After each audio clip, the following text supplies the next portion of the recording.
Hi there, I'm Betty and I'm 15 years old.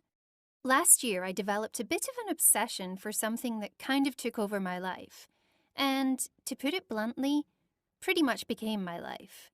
I neglected everything just to get my fix of this one thing, and if it hadn't been for my mom intervening, I don't know what my life would have been like today. In fact, I shudder even at the thought of it. It all started with a game. That sounds pretty tame, right? Well, hear me out. One day on the school bus, I overheard a group of girls in the year above me talking about this game, Gacha Life. I was so intrigued as it sounded exciting, so as soon as I got home later that day, I downloaded it. And well, let's just say the rest was history. From the moment I downloaded it, I couldn't stop playing it. It's fair to say that I'd always loved anime, and so that just made the game appeal even more.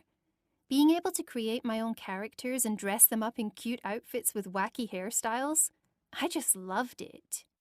And then there was the fact I could create any scenario for them. I'd always been into storytelling and acting, and this was like a dream virtual world where I could let my imagination run wild and create whatever I wanted. Pretty soon, I was addicted. It's true, I couldn't stop playing it. Have you ever become addicted to a game?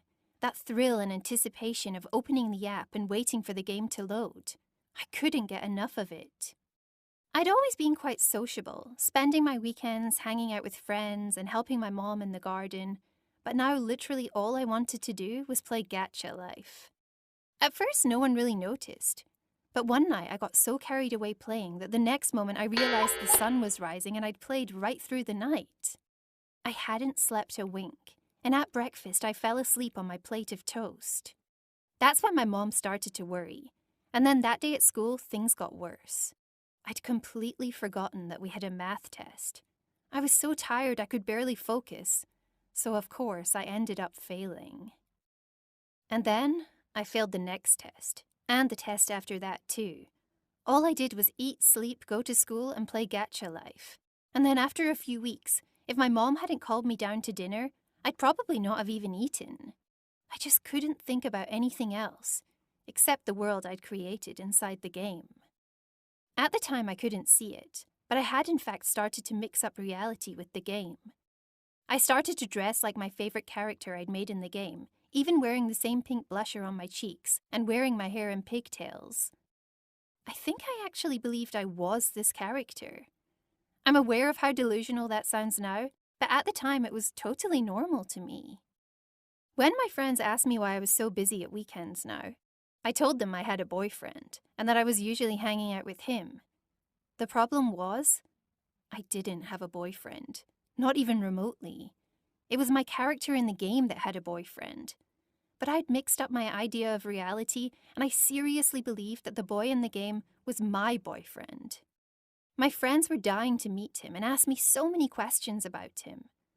I wasn't even embarrassed about the fact that I was outright lying to them. Deep down, I obviously knew, but on the surface, I truly thought this imaginary boy was my real boyfriend.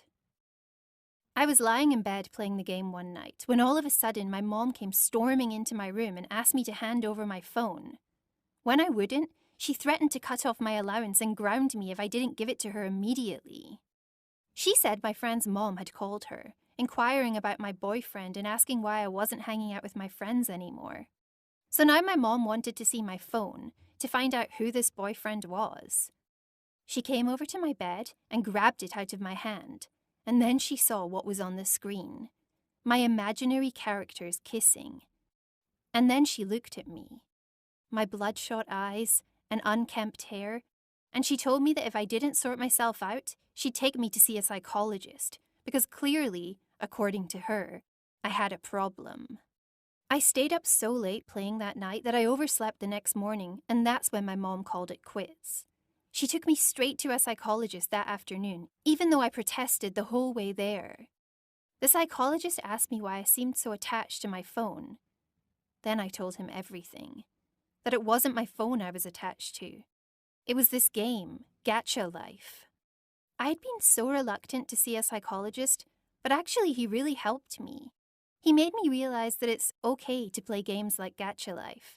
In fact, it can be very beneficial for my imagination and creativity. But there also needs to be a healthy boundary established between how I view the game. It's not real life. It's just a game. And I have to find a balance between my school life and what I do in my spare time. No game is worth jeopardizing my future.